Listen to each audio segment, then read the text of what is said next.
Can I get that? Good morning. Welcome to First Church Unitarian.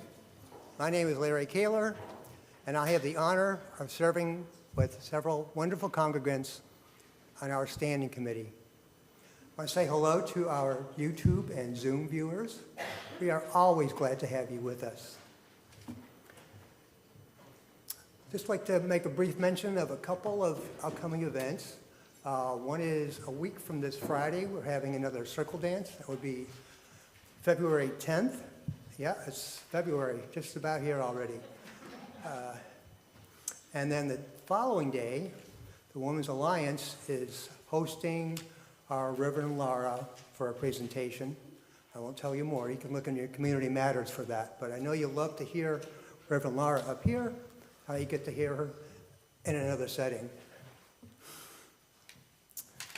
Let's see, please join us for fellowship after the service. Just follow others through this door and down the stairs. And join us in a good place to get to know each other and ask questions. Today we're having a multi-generational service, which means the youth stay in the sanctuary. And the topic today, the title is No Place Like Home. Now, please silence those cell phones and enjoy the service.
Thank you, Molly. The guest house. This being human is a guest house. Every morning, a new arrival. A joy, a depression, a meanness, some momentary awareness comes as an unexpected visitor. Welcome and entertain them all, even if they're a crowd of sorrows who violently sweep your house empty of its furniture, still treat these guests honorably. He may be clearing you out for some new delight. The dark, the shame, the malice, meet them at the door laughing and invite them in. Be grateful for whoever comes, because each has been sent as a guide from beyond. I'd like to invite Tucker and his Nana to light the chalice.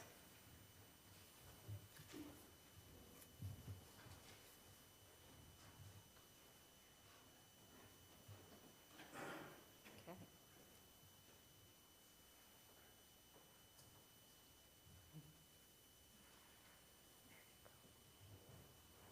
Love is the spirit of this church, and service its law. This is our great covenant, to dwell together in peace, to seek the truth in love, and to help one another. I need my papers. Welcome. I'm Thea Shapiro, the Director of Religious Education here at FCU. My pronouns are she, her, and I'm honored to be part of this congregation. To those of you who are new to us, we welcome you and we invite you to stay for coffee and conversation after the service. And to all of you on Zoom or YouTube, we welcome you as well, and we're glad you're here. This morning's service is an intergenerational or multi-generational service, so the children and youth will be here. And our Reverend Laura will be back on the pulpit next week. Please be sure that your cell phones are silenced. We have 2 generic restrooms, one in the hall, one right underneath it downstairs. Actually, we have 4. And I invite you to take a couple of deep breaths, come into this space.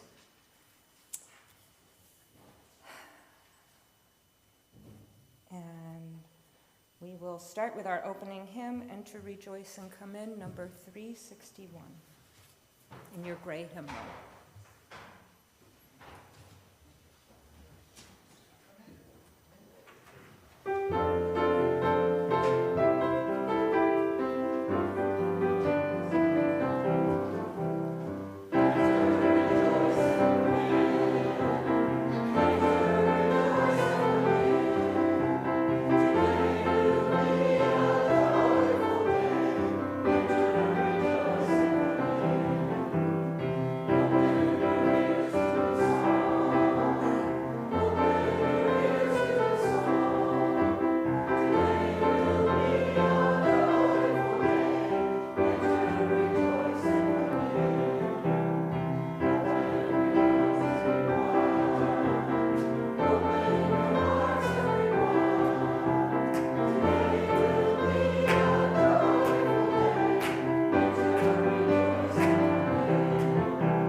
This morning, Cindy will be reading our story, and I will let her introduce it.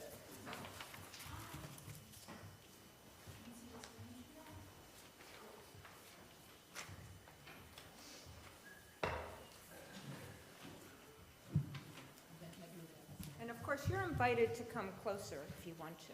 Yeah, if anybody wants to come up, you're welcome to come up. Okay, that's fine. It's totally fine. And you'll see the pictures up on the screen. I recommend looking at them because they are absolutely gorgeous. And today's story I get the pleasure of reading is Home is in Between. The words are by Matali Perkins, and the illustrations are by Lavanya Naidu. Goodbye, home, Shanti shouted. She waved to Dadu, to warm monsoon rains and the green palm trees of her village. The plane landed far away in a town with cold rain and orange and yellow leaves. Shanti clutched her parents' hands. "Hello, home?" she whispered. Their apartment felt like the village. Inside was Ma cooking luchi. Funny stories in Bangla. No shoes. Baba's big laugh. But outside, town was strange. New money to learn. New manners, too, like napkins on laps, no elbows on tables. English words Shanti didn't know. So back and forth she skipped, remembering the village, learning the town, again and again, in between. Ma showed her how to dance the Kathak. Tonya brought her to ballet class. Baba taught Shanti Bangla letters, ka, ka, ga. Shanti read him The Little Engine That Could in English. Halloween brought trick-or-treaters. Shanti gave out candy. Next year, join us, Tanya said. Maybe, Shanti answered. Christmas came to town next. At Tonya's house, Santa filled the stocking for Shanti. Back and forth she ran, remembering the village, learning the town, again and again, in between. Shanti danced through Bollywood films with her parents. She laughed through Hollywood movies with Tonya and Malcolm. For Holi, they called the village. Uncles, aunts, cousins splashed in paint, feasting on Dayu's biryani. They felt far away. So Ma played the harmonium and sang village songs. But later, on the piano, Shanti had to practice heart and soul. Back and forth she trudged. If only her friends could learn the village. If only her parents could learn the town. Again and again, in between. Spring brought a surprise snow. Shanti and Tonya joined Malcolm's snowball team. You can throw, a kid said. Do you play t-ball? What's that? Shanti asked. Baseball, silly. Where are you from? Mars? Shanti didn't answer. Suddenly, she felt tired. Where was she from? Village? Town? I need a rest, she thought.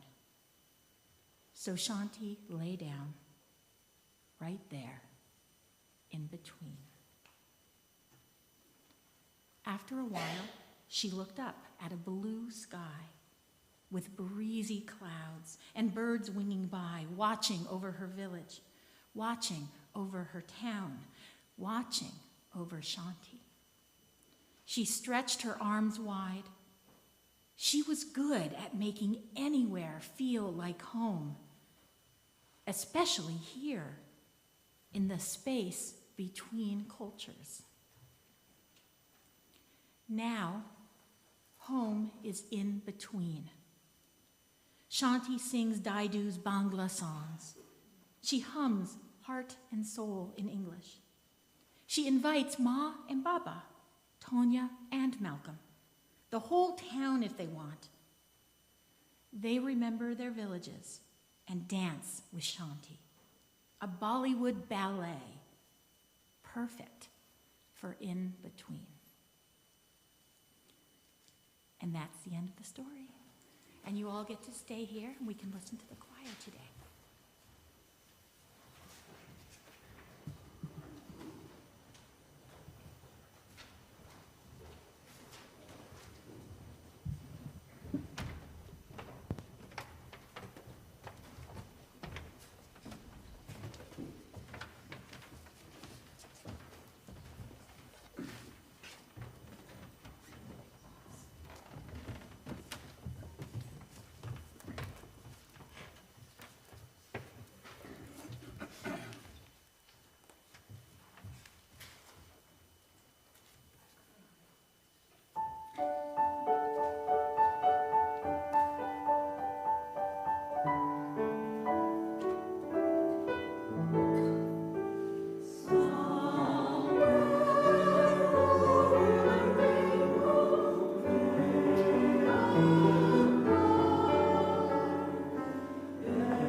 So, home is our primary place, a place where we dwell physically, but also a place where we can feel safe to be our truest and most private selves.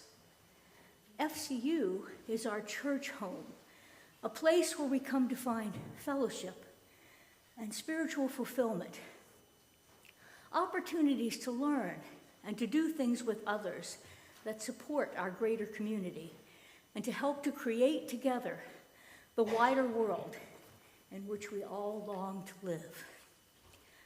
But like any home, our church needs more than just our presence. FCU needs us to take care of its many needs, including its financial needs. Please give generously to support our church home. If you are here in person, simply put your check or cash into the offering baskets that will now be passed. If you are watching us remotely, hi. Please send your tax-deductible checks made out to FCU to 19 Foster Street, Littleton, Massachusetts, zip code 01460. Thank you.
Thank you for all that you each do to support our church home.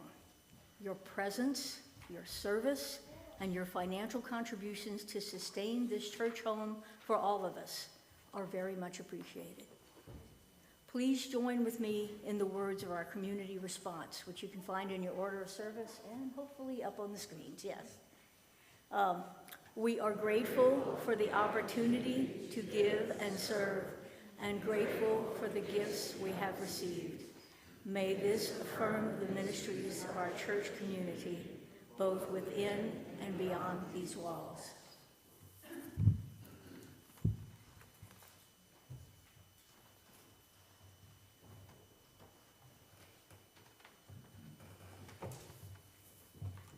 Thank you, Monica.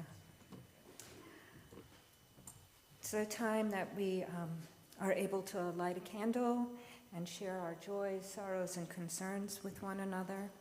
If you have something you'd like to share, please raise your hand and one of our worship associates will bring you a microphone. Remember to keep the mic by your mouth, but not on it.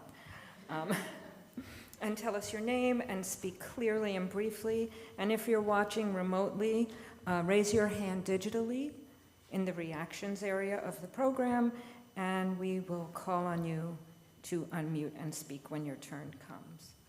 I would like to start this morning by lighting a candle for Tyrone Nichols.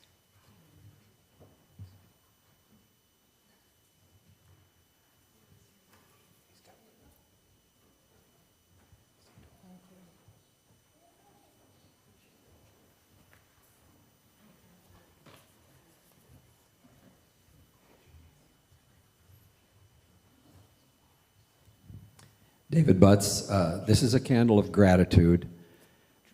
Over the many, many years, Cheryl Hollander, who's been a member of this community since childhood, and her husband Mark, have done more than their share to bring gorgeous flowers to the front. And look at this morning.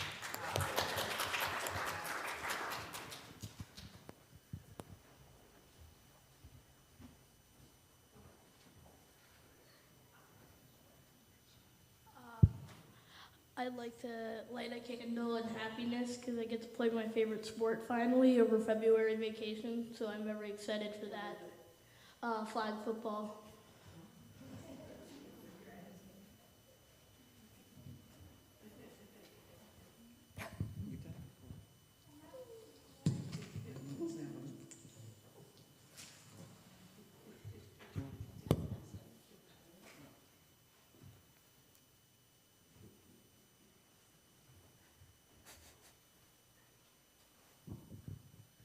Natalie would like to light a candle because she has a wiggly tooth.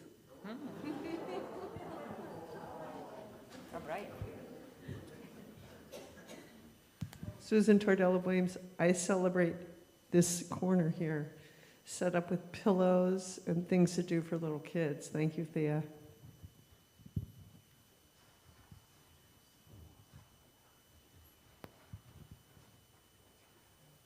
Thank you, David. Cheryl Hollinger. Today is the anniversary of my sister's passing. She died unexpectedly when she was 5 days shy of her 19th birthday, and I was 16. Now, that was 47 years ago, but I still remember that day like it was yesterday. Everything we ate, what I was wearing, everything.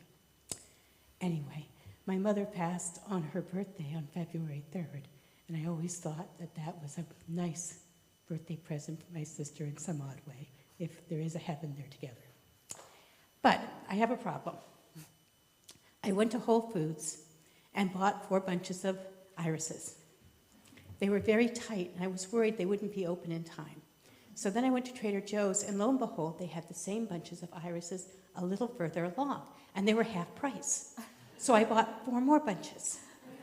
So I ended up, and I took them home and put them all in warm water, and they all opened up beautifully.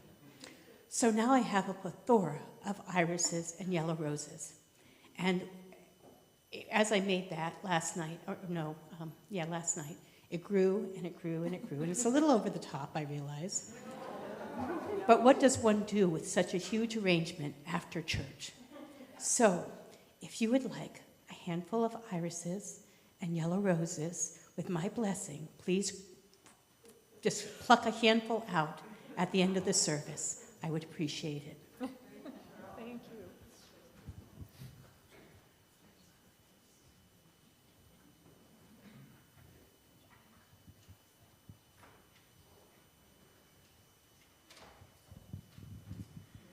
Hi, my name is Cindy Malley. I'd like to light 2 candles if possible.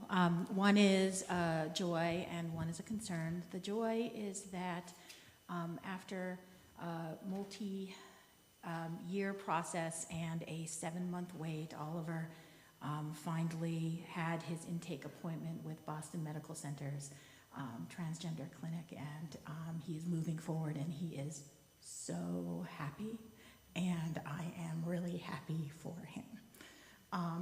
And the candle of concern is for my father-in-law, David Malley. He is starting cancer treatment, and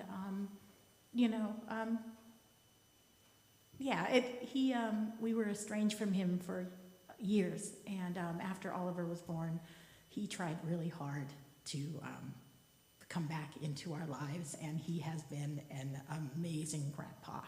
So if you could keep him in your thoughts, thank you.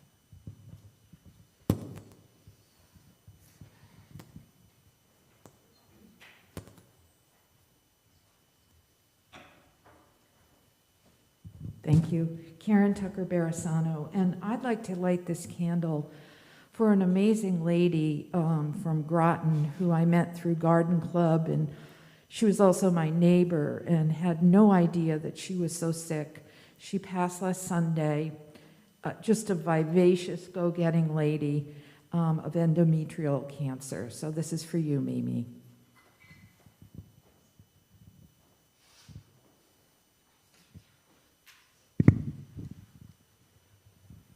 I'd like to correct myself. I said Tyrone, and it's Trey Nichols, and I don't know why I said that.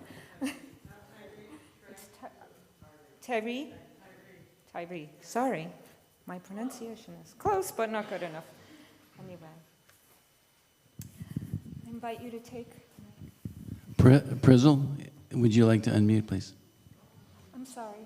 Hang on a second. Okay. Yeah. Hi.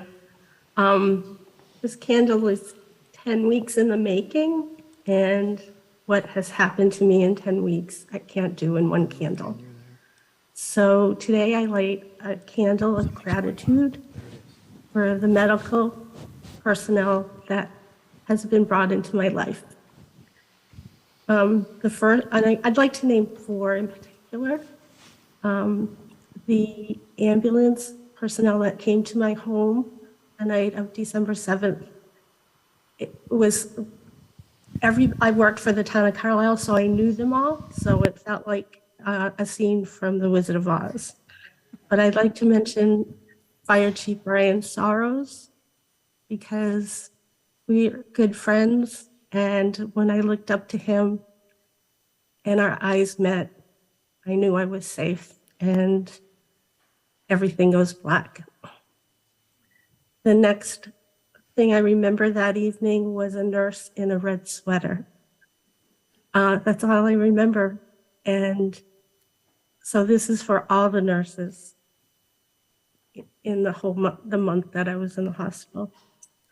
I did meet her about 10 days later, and her name is Kara. The third person is Dr. Joseph Burns. He's the head doctor of the neuro ICU I was in. And let's just say we had a love-hate relationship.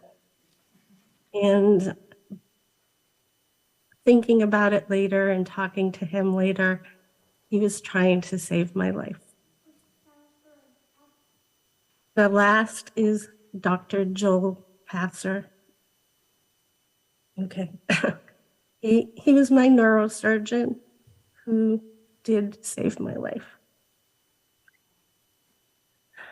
He was remarkable, such a kind person. And I saw him this week for a 6-week checkup after surgery. And he's very pleased with my progress. But he said I have a long road ahead of healing. So to all those people, I am deeply grateful.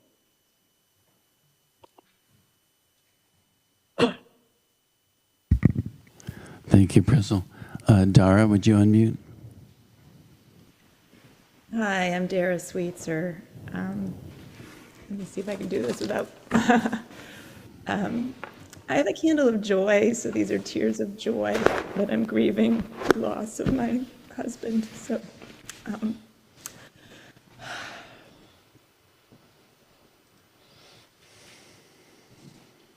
I see now why Doug got so emotional the last Sunday he was here.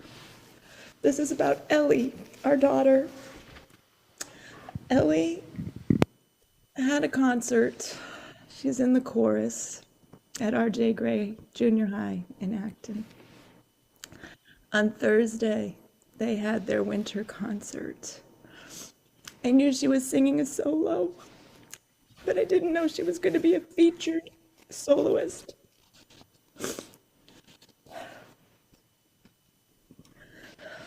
And Ellie sang Landslide by Stevie Nicks and knocked it out of the park.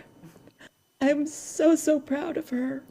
And it's like this, she's been in a cocoon. You know, every child is gifted, and you wait to see what gift that they're going to come out with. And I feel like she's been in a cocoon, and this little caterpillar just climbed out of her cocoon and became a butterfly. So this is for Ellie. Thank you, Dara. If anyone is unable to raise their digital hand, you may unmute now and speak.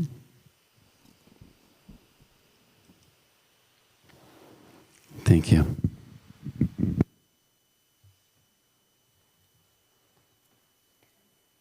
I invite you to sit,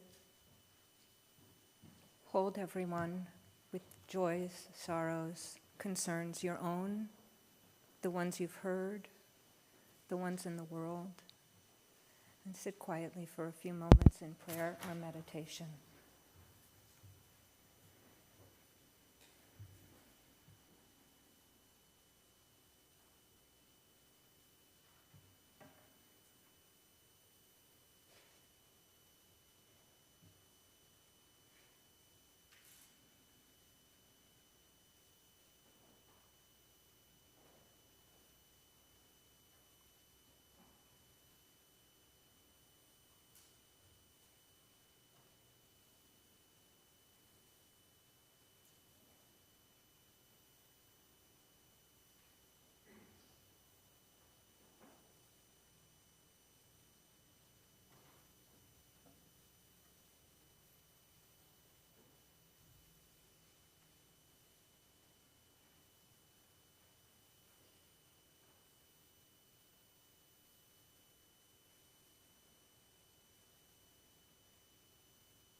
Amen and blessed be.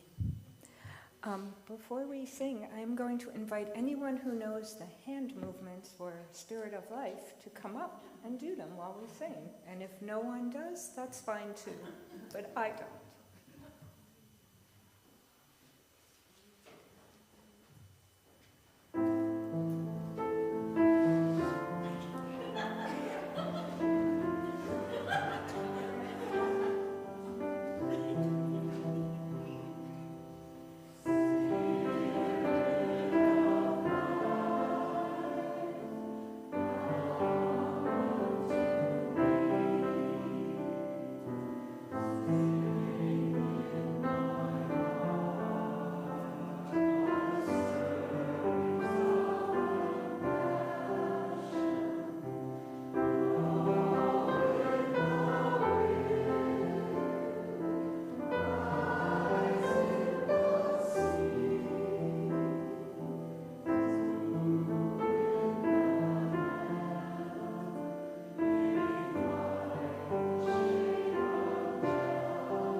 Thank you.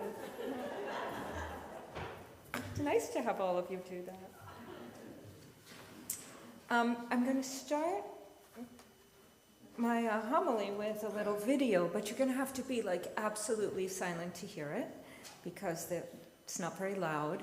And it is a spoiler alert. It is the last scene of The Wizard of Oz, which I have a feeling most of you know. So when you guys are ready, but you need to be really quiet.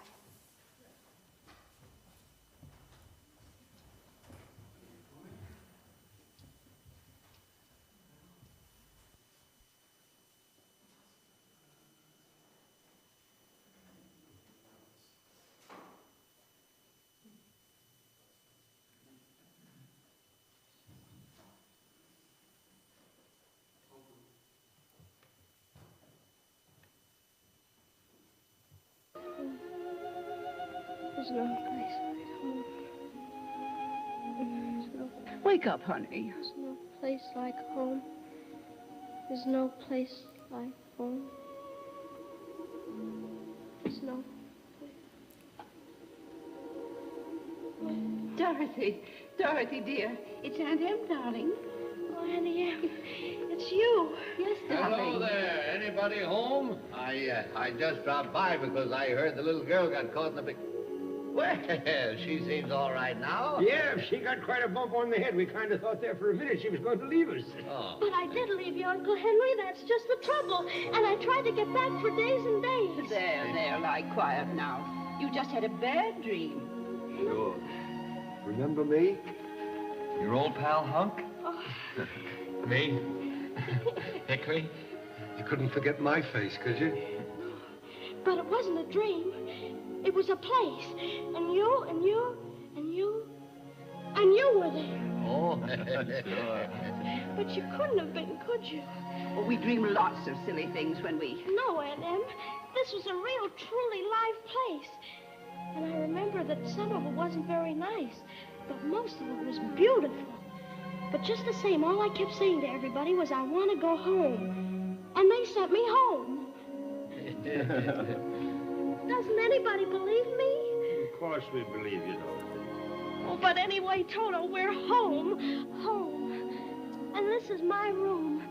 And you're all here. And I'm not going to leave here ever, ever again. Because I love you all. And, oh, Auntie Em, there's no place like home.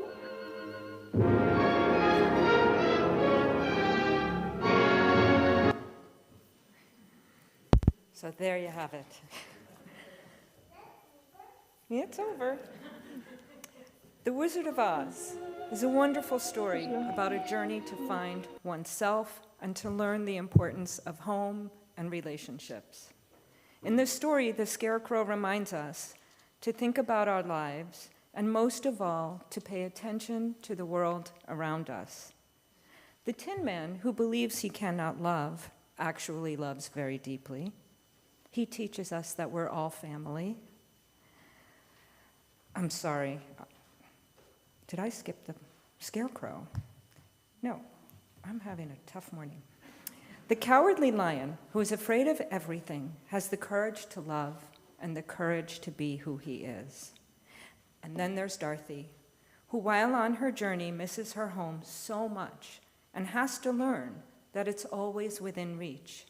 Eventually, Glinda, the Good Witch, tells Dorothy that she's always had the power to go home. The Scarecrow, confused, asks Glinda why she didn't tell this to Dorothy before. And Glinda replies, she wouldn't have believed me. She had to learn it for herself. And this is true for all of us. We have to find our own way home. It's part of the journey of finding ourselves. When you hear the word home, you probably have images or thoughts about your home or a home that has meaning to you. One of the first places I thought of was the home of my childhood. I felt safe and comfortable. I knew the routine. It felt good. And as a little kid, I thought all kids had a mom and dad just like mine, parents who loved and cared for them, and lived in a neighborhood just like mine. I was not yet capable of understanding that people have different lives. But around the age of 6 or 7, I became aware that one of my friends' life was not like mine. Her dad was mean, her parents always fought, she got hit and hit hard. For her, that was home. That was her norm. And for me, her home was frightening. And that's when I started to learn that we all have a different story. We all start out learning about home with the people who raise us, our parents, guardians, grandparents, whoever they are. And they teach us some pretty basic things about home, consciously or not. They teach us how to interact with people, how to love or not to, how to be helpful or not to. And we learn what comforts us and how to make ourselves feel better when we feel bad. My mom's house was a lot like Oz. There were always people coming and going. Her friends, my sister's friends. I remember a young man, Anthony, who was thrown out of his house by his parents for being gay. He was sweet and flamboyant, and he was like the cowardly lion. In spite of all his fears, he showed great strength by being who he was. He lived with us and loved my mom for accepting him, and he always felt at home in our house. And when he became an adult, he went to California and made his own home, filled with love and acceptance, the kind of home he always wanted. One of the most important homes I have made is the one I've made with David to raise my children in. We, like those of you who have children, have tried to give them a comfy space of laughter, music, discussions about many things. And of course, we've had our share of tears and sorrow, disappointments and anger. But my hope for them is that they have been provided a good place for them to grow, and that our home has helped them build homes that make them happy. My children have big hearts, so I am certain they will have many good homes in their lifetime, because home is where the heart is. Thich Nhat Hanh says, "You're used to a landscape, a way of life, certain atmosphere, and when you're away from that, you miss that home. But while you're missing that home, you are creating a home right where you are." In my 20s, I worked in a bar, and on my nights off, I would go to this local dive just to check it out. And I met these two guys, one older, he was maybe in his 40s, and the other in his 30s. And they were friends, and they were both unhoused. They were the first unhoused people I ever really spent time with. They were both educated, at least that's what they told me, and both disillusioned with life. We had incredible philosophical conversations about politics and the world. And for a couple of months, I'd go to that bar and chat with them. I never really understood if they were unhoused by choice or circumstance. But they were in that bar for many years before I met them, and I'm sure many years after. They had friends who considered them family. And so maybe that bar played a role as home for them. I'll never know, but I hope so. I learned that we can't always control what happens in our lives. Things like having a physical home. We don't always know. But we can pick the people who we let in our lives, and maybe it's the families and communities we build that make a home. I've had a home in many of my travels. I have family, this congregation, my home congregation, a small group of close friends in Ferry Beach. And I often have that wonderful feeling of being at home when I walk on the beach or in the woods or in a meadow, because as we know, Earth is our home. Many homes have helped me to become the person I am. All of life, writes Thomas More, is a rhythm of coming and going from home to the world and back. We make our homes and we seek adventure. Out in the world, we long to return home. Sitting at home, we dream about wandering the world. Some make wandering the style of their lives, while others stay at home and imagine the world. Both ways are of infinite value, and both make life worth living. I invite you for a moment to sit and think about your home, and whatever home that is that's important to you, and what makes it important.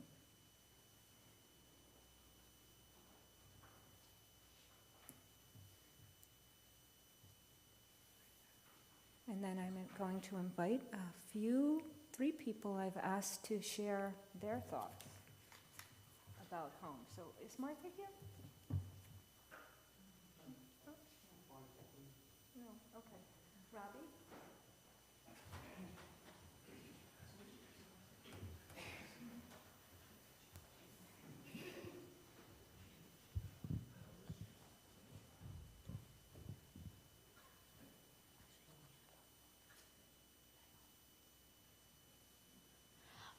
A thing that's probably very important is my home is all the spirits and the joy and family that's in my house.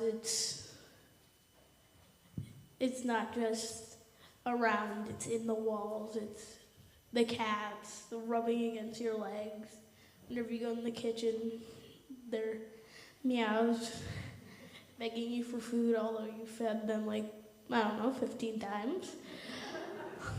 I really think what home means to me is a place where you can feel safe and feel loved and be happy and be comfortable in your surroundings. I enjoy my home a lot because it's probably all the joy that's there. And I mean, although sometimes cats scratch me and attack me, and it hurts, I'm still happy at the end of the day in my house, and it's an amazing place. It's not big, but it's big in joy, and it's amazing.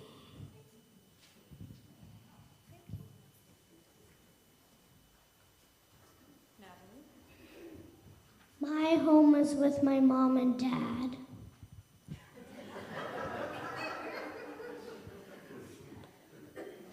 And before I have our last person, is there anyone else who would like to share anything?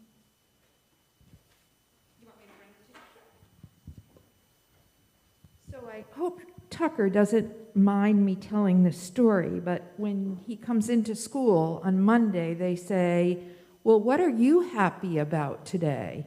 And he says, "My happiness is my home, because that's where my mommy, daddy, and my sister Isabella live, and I love them very much." And Cindy.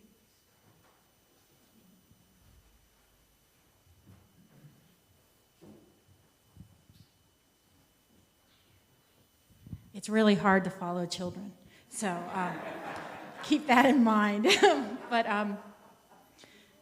thank you. Home might not mean the place where you live. For me, home is the place you want to be when times are hard. It should be the place you feel safe, where your needs are met, and where you can truly be yourself, comfortable in your own skin, and absolutely free.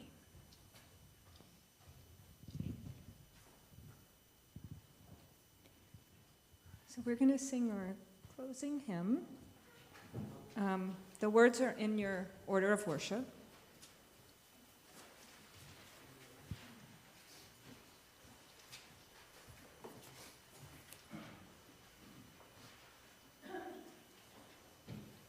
Homeward bound. Please stand if you're willing and able.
There it is.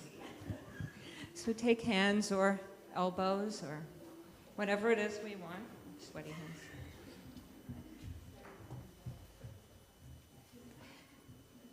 Remember that home is where you make it. It's who you invite in.